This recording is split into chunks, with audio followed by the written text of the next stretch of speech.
Ok, se tiverem dúvidas, vocês vão guardando aí, e aí no final aqui nós podemos tirar. Vamos passar para outro tópico agora, sobre o quarto mandamento, e o que nós vimos aqui é muito importante.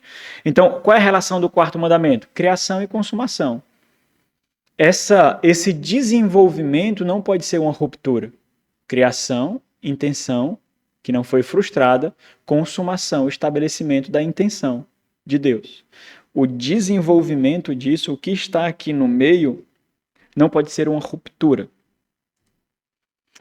Na quarta aula dessa disciplina, quando nós estávamos estudando ali sobre o panorama dos 10 mandamentos, nós esboçamos um pouco do significado do quarto mandamento ali. Os questionamentos que nos conduzem nessa reflexão são os seguintes. Qual é a relação do cristão e o quarto mandamento? Bom, se você já compreendeu um pouquinho da relação do cristão com a lei de Deus, você entende perfeitamente. Meus irmãos, em alguma medida isso pode parecer técnico, né? Mas observa que compreendendo essa relação da lei como expressão da vontade de Deus, potencializa, fortalece o que foi o sacrifício de Cristo Jesus. Fortalece o fato de que não houve 1 centímetro sequer de perfeição na criação antes de Cristo. Não houve. Como ele não. Por quê? Porque a criação de Deus, ela foi passiva de corrupção. Aquilo que é feito em Cristo Jesus não é passivo de corrupção. Então, Cristo veio estabelecer aquilo que nenhum de nós éramos capazes de estabelecer. Olha a grandeza da obra de Cristo Jesus. Qual é a nossa relação, então, com o quarto mandamento? O significado e a aplicação do quarto mandamento mudam ao longo da revelação? Na criação significava algo, na antiga aliança significava outra coisa, na nova aliança significava outra, e na consumação significará outra coisa. Tudo o que nós acabamos de estudar nos ajuda muito a compreender isso. A reflexão é básica, a reflexão é muito simples, não é nada complexa, nós complicamos demais, mas é muito simples. Envolve unidade e harmonia ligados à eternidade. Então, quando nós fazemos essa interação, existe uma vontade eterna. Essa vontade eterna não existe rupturas ou descontinuidades, existe unidade e harmonia. Observe então o pressuposto e a linha de raciocínio aqui. O Shabat, que é o descanso, que é transliterado para sábado, o Shabat é uma ordenança criacional. É um dos mandatos da criação. Está relacionado com o mandato espiritual. O descanso, que significa lá, o descanso, entenda o que significa o descanso. Deus não cansa. Por que Deus descansou? O que ele quis mostrar ao homem quando ele descansou? Ele não cansa? Então, você entende o descanso de Deus quando você observa aquilo que qualificou o descanso. Abençoou e santificou. Aí você entende o descanso. Então, o descanso não é o descanso somente, propriamente dito. Porque Deus não cansa. Quem fez ali foi Deus. O descanso é qualificado pelo abençoar e pelo santificar. Aí você entende o que é o descanso. Bênção de Deus para separação para Deus. Você entende isso? Porque descansar não é passar o dia na preguiça, não é? Passar o dia deitado que é para eu não pecar. Né? Passar o dia sem fazer nada que é para não correr o risco de pecar. Um dia eu fui lá na casa do Evandro Júnior. A gente era da mesma congregação. O Mandemão te conhece também. E aí ele me convidou para passar o dia do Senhor. E ele era bem Caxias assim, né? E eu não era, né? Não era. Tava aprendendo ainda, né? Mas ele era muito mesmo, né? E aí eu disse assim, rapaz, o que é que eu faço nesse dia? Na casa dele eu não sei nem o que é que eu faço, né? Aí cheguei lá, né? E aí conversamos um pouco, fui dormir lá sábado à noite, aí acordamos conversando um pouco, e a Amanda tava cansada, aí dormiu. Aí ele falou assim, rapaz, a irmã leva a sério o dia do Senhor. Ela tem medo, né, de pecar. Aí, aí pai, irmã, leva a sério. Ela tem medo de pecar no dia do Senhor, né? Tá dormindo ali ainda. Então, descanso não é passar o dia dormindo, na preguiça, não é passar o dia sem fazer nada, não é isso. Abençoar e santificar, irmãos. Então, entenda aí, ó, o descanso, ao descansar, o que foi que Deus fez? Se Deus não cansa, o que foi que Deus fez ao descansar? Deus apontou e estabeleceu um mandamento para o homem. Ao descansar, implicitamente, Deus estabeleceu um mandamento para que o homem o imitasse. E ele disse o que isso significa. Abençoar e santificar não tem relação para Deus. Como a gente abençoa a Deus e santifica a Deus? Não faz sentido, né? Não tem relação. Como é que Deus vai ser ainda mais bendito? Como é que algo pode ser adicionado a Deus? É impossível isso. Faz parte da simplicidade, da imutabilidade de Deus. É impossível isso. Então, Deus estabeleceu um mandamento ao homem para que naquele dia, de forma especial, o homem se dedicasse a ele, abençoando e santificando. Então, você já entende o que é o quarto mandamento. O quarto mandamento não é separação do trabalho, é separação para ele. É isso que é o quarto mandamento. Não é deixar de trabalhar, é o buscar. Esse é o quarto mandamento. Eu estou falando tanto sobre o quarto mandamento que quando eu for dar o quarto mandamento eu não sei nem mais o que eu vou falar. Então vamos lá. A queda, o que foi que ela fez? Ela entulhou a vontade de Deus no coração do homem. Foi isso que a queda fez. Ela criptografou. Ela obscureceu a vontade de Deus no homem. Ela entulhou, colocou entulhos na vontade de Deus no homem. Inclusive no quarto mandamento. Que foi o quarto que nós conhecemos, mas antes não era o quarto, era o Shabat, que era o descanso. Este Shabat, esse quarto mandamento, pertence à lei da natureza. É intrínseco ao homem descansar. Ímpios têm descanso? Ímpios têm descanso. Ímpios têm folga? Ímpios têm folga. Uma lei da natureza é algo que é intrínseca à natureza. Faz parte dessa relação criacional de Deus. É intrínseco. Então, essa lei pertence à lei da natureza. E na lei da natureza está ali a lei moral, que, devido ao pecado, precisa ser, então, positivado, que é o que acontece no Sinai. Positivado, verbalizado, expressado, ou seja, decodificado, desentulhado. Em Moisés, nós observamos a institucionalização do Shabat, através da lei positiva de Deus. Ao fazer isso, nós vemos Moisés sustentando o seu argumento onde, irmãos? Porque assim fez Deus. Não foi? Moisés vai para onde? Para a criação. Então o problema é quando nós vamos discutir sobre isso, nós vamos para onde? Para Moisés. Está errado. Se o próprio Moisés usou como argumento a criação, por que nós vamos para Moisés?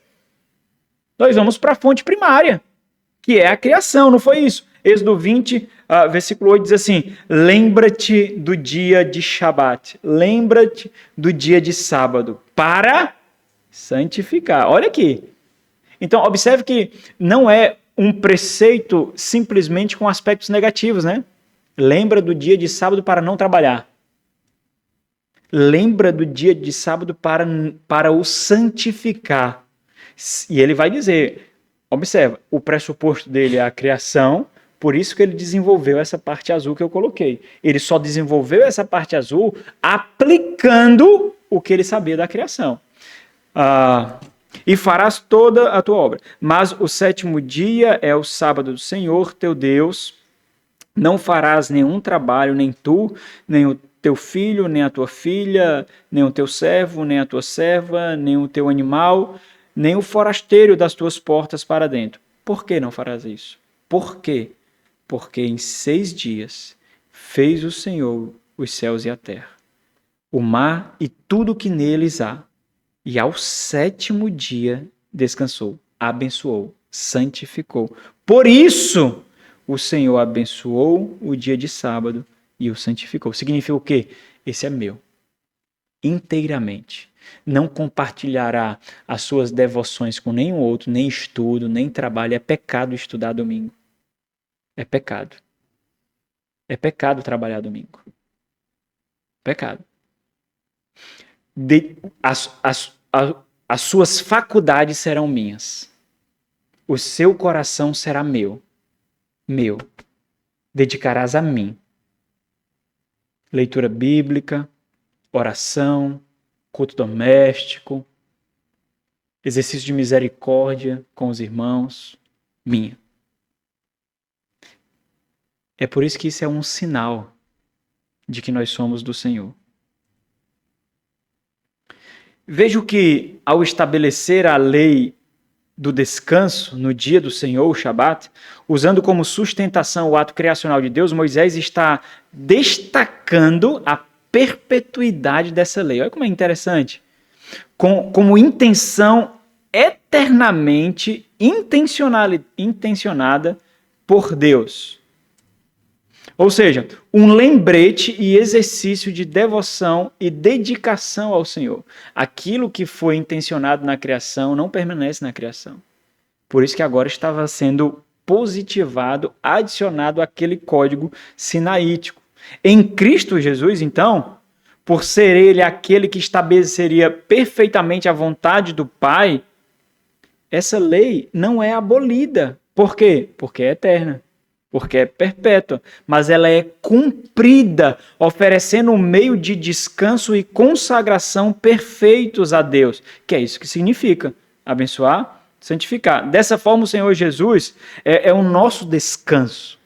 É aquele que nos mostra o que significa ser o bendito e bendizer e o que significa santificar.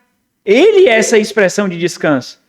O grande problema, quando a gente vai refletir disso, nós pensamos que nós temos simplesmente que deixar de trabalhar, a nossa liberdade está sendo cerceada. Na verdade, irmãos, a nossa liberdade está sendo aberta, porque a liberdade que Cristo conquistou para nós significa tão somente isso, sermos livres das amarras do pecado, para nós termos relação com Deus. Então, a lei do descanso, o quarto mandamento, demonstra a mais pura liberdade de que assim, você não será escravo do teu trabalho porque eu te sustentarei. Você será meu. Meu. Descansa em mim nesse dia como um testemunho de que tu dependes de mim. É isso que significa. O problema é que nós pensamos em que não vou poder ir à praia, não vou poder ir à praia, não vou poder ir ao shopping, não vou poder ir ao shopping, não vou poder trabalhar. Nós só pensamos nisso. E aí nós mostramos, quando nós pensamos isso, por isso que o quarto mandamento é um instrumento de exibição da carne mesmo, para exibir a carne, porque quando nós temos esse raciocínio, nós estamos sendo piedosos, irmãos? Estamos mesmo? De forma alguma. Não existe piedade nisso. Não existe piedade nisso. Esse é o meu dia com o Senhor. Lá em casa tem uma regra. A regra lá em casa é o seguinte: castigo e peia para os meninos que se comportam mal no dia do Senhor é pior. É pior. E eu ensino muito bem o que é o dia do Senhor. Você sabe o que acontece se no dia do Senhor você se comportar mal, não sabe? Pois é. Você sabe o que acontece. No dia do Senhor é diferente. É diferente. Hoje não é, aí quando começa, né, aquela hoje não é o dia não. Pode vá dormir para não vacilar. Depois do almoço, vá dormir. Ei, meu filho não consegue dormir. Rapaz, não sabia que seu filho mandava em você não, desculpa aí. Não sabia não. Eu não sabia, eu pensava que era o contrário. Porque meu filho não dorme. Eu não sabia, foi mal, ó. Se inverteu a ordem criacional das coisas. Tu és Deus e estabeleceu essa ordem nova. Não sabia que era desse jeito. Não sabia. Devoção. Santificação. Não é cerceamento. Quando nós pensamos com o aspecto de cerceamento, sabe quem é que está falando? A sua carne. Mas você é marionete de outro, de Satanás. Satanás. Porque você só pensa na privação daquilo que a sua carne almeja. É isso que você pensa. Quer dizer, o gozo que você tem em se dedicar ao Senhor é tão pequeno que você só pensa nas suas privações. Porque é pequeno demais. Aí você vai dizer, eu amo a Deus. Deve ser mentiroso. Mentira.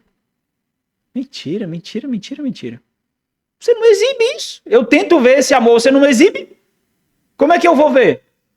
Quem disse que você tem tanto crédito assim para falar e eu acreditar? Se você não exibe. Não tem esse crédito todo, não. Você vai passar a ter crédito quando você dramatizar aquilo que você professa. Aí sim você vai passar a ter crédito. Quando você passar a vivenciar o que você professa, aí você vai começar a ter algum crédito, sim. Você vai conquistar graus de benefício da dúvida. Mas até lá, não rola. E se nós pegarmos até mesmo entre reformados, se nós pegarmos irmãos presbiterianos, que são muito avessos contra o dia de santificação, os argumentos são esses. Não pode assistir um futebolzinho? Pode não. Pode não. A não ser se for jogar Paulo, Lucas, Pedro, João. Aí você pode. Os apóstolos contra os fariseus. Aí é outra coisa. Se não for isso, não pode, irmãos. Imagine aí, ó. Imagine aí. Como é que a galera assiste jogo? Imagina a paixão do pessoal assistindo o jogo. Aí quando vem pro culto, como é? Pescando peixe direto.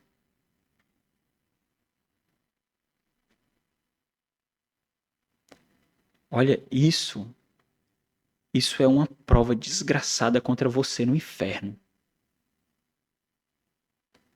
O seu coração tá mais numa porcaria diabólica de futebol do que no culto ao Senhor.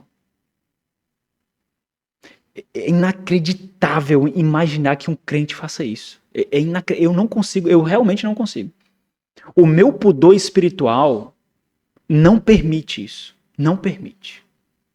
Você passa nos bares, TVs gigantes, projetores, som de carro,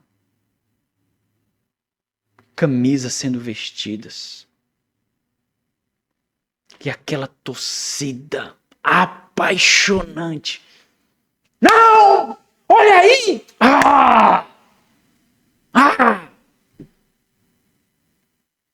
Aí vem pro culto. Dá um sono. Dá um sono, né? Pregação dá um sono. Demorando, né? Tá demorando. Vai pro inferno, desgraçado. Vai pro inferno, filho do cão. Isso não é crente, não. Pro ímpio, o culto tem que ser chato mesmo. Tem que ser como uma faca furando a sua bunda nessa cadeira. Tem que ser chato mesmo. Ímpios não ficam aqui. Ímpios não ficam no culto. Não ficam. E aí nós queremos ter o mesmo dialeto de ímpio. É porque eu não vou poder. Olha, eu nem converso não com muito assim. Não converso não. Não vou poder. Um aniversário. Um aniversário no domingo do meu. Rapaz, o aniversariante é Cristo, é mais importante, não é não? É Cristo. Qual é o aniversariante mais importante que Cristo, irmão? Então, cuidado quando vocês ouvirem dialetos da sua carne. Muito cuidado. Muito cuidado. Muito cuidado quando os seus filhos, vocês, tiverem acesso ao seu coração, que seja mais apaixonante do que o culto, do que ouvir a palavra de Deus. Sem a palavra de Deus, você é carne que perece. Perece. E não há perfume que tire a podridão da sua carne. fica 30 dias para vir um culto. 30. Tenho conversado com a irmã Conceição, a irmã Rose, que são abençoadas pela transmissão, mas lutando pelo desejo de vir ao culto. Lutando. Tiveram filhos, ficar em casa, eu sei, mas lutando pelo desejo de vir ao culto. Aí vem umas almas cebosas, sem futuro, que tá apressado para sair, porque tá chato, porque tá demorado. E aí quer dizer que ama a Deus? Sério? Como?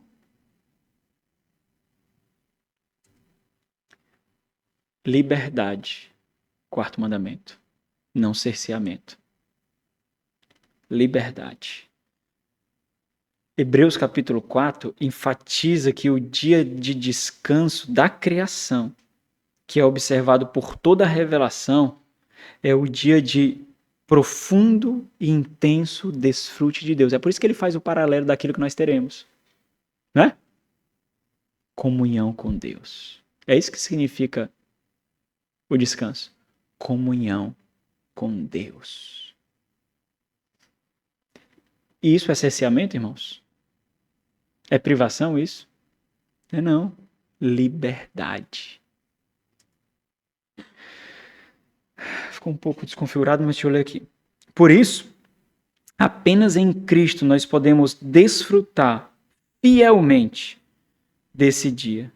Porque nós tivemos corações e mentes transformadas para que vivamos a essência do que ele significa.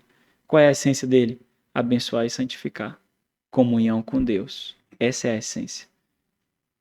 E com o coração que recebemos de Cristo, com a mente transformada por Cristo, nós entendemos o que isso significa. Por isso, observar o dia do Senhor como dia de descanso para comunhão e dedicação a Deus significa testificar do nosso anseio, e essa é a relação de Hebreus, testificar do nosso anseio pela eterna e plena comunhão com Ele no descanso eterno. Então, como é que eu vou dizer? Cristo é o meu descanso, mas eu não descanso. Eu espero descanso eterno sem descansar. Eu almejo o descanso eterno sem ter devoção, privação e comunhão para Deus nessa vida. Nós perdemos o poder da tipologia, nós perdemos o poder da ilustração. Nós perdemos. Porque é o seguinte, todo dia é dia do Senhor. Né? Esse dispensacionalista diz isso. Todo dia é dia do Senhor. Nenhum dia é. Se tudo é especial, nada é especial. Se todo dia é do Senhor, nenhum dia é. Então, o dia do descanso é justamente esse adestramento da alma, irmãos. É esse adestramento da alma para nos despir desse mundo que diz trabalha, trabalha, trabalha, vence, vence, vence, conquista, conquista, conquista, cresce, cresce, cresce. Aí naquele dia você massacra a sua alma. Você diz, dependo do Senhor, deseja o Senhor, ama o Senhor, é o Senhor que te alimenta, é o Senhor que coloca dinheiro na tua conta, é o Senhor. E lembrando que lá tu não terás o ativismo e o consumo que tem aqui. Só que tu não tem nenhum paralelo aqui do que será lá, que é justamente o descanso. Hebreus 4:11 diz, esforcemo-nos. Olha, eu destaquei essa palavra aqui. Esforcemo-nos, pois, por entrar naquele descanso, a fim de que ninguém caia, segundo o mesmo exemplo de desobediência. Nossa maravilhosa confissão, falando sobre o culto e o dia do Senhor. Culto, dia do Senhor é dia de culto. A confissão mostra isso. Os primeiros parágrafos é dia de culto, culto, culto, culto, e termina com dia do Senhor. A relação é intrínseca. O domingo é para culto e dia do Senhor. E o dia é do Senhor mesmo. É por isso que a gente passa a manhã toda aqui e é por isso que a gente encerra o dia cultuando. O dia do Senhor. O Shabat é assim santificado ao Senhor quando os homens, tendo devidamente preparado seus corações e ordenado os seus assuntos comuns dos 6 dias, de antemão, não apenas observam um santo descanso durante todo o dia, a partir de suas próprias obras, palavras e pensamentos sobre suas ocupações e recreações mundanas, mas também dedicam todo o tempo em exercícios públicos e privados de seu culto e nos deveres de necessidade e misericórdia.